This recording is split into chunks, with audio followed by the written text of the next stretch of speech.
Here's the exact way to use two Discord on phone. So first of all, install Discord official app from App Store or Play Store and log into your first Discord account from Discord mobile app. And now to get your second Discord, go to your browser and make sure to use Chrome browser.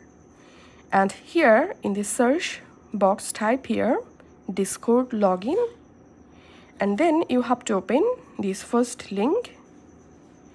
And now we have to enable desktop site. So tap on this three dot, tap on desktop site,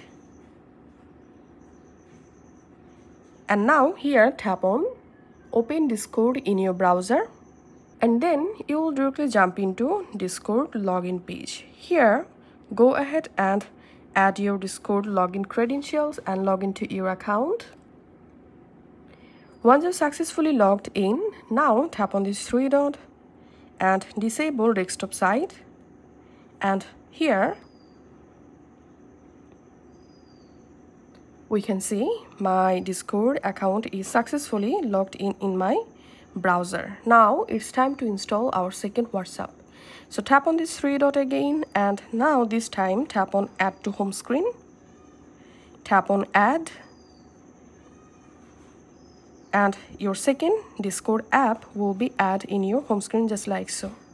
Now you can easily open or use your first Discord in your Discord app, and to use your second Discord account, open the shortcut, and here now you can easily use two Discord accounts at the same time.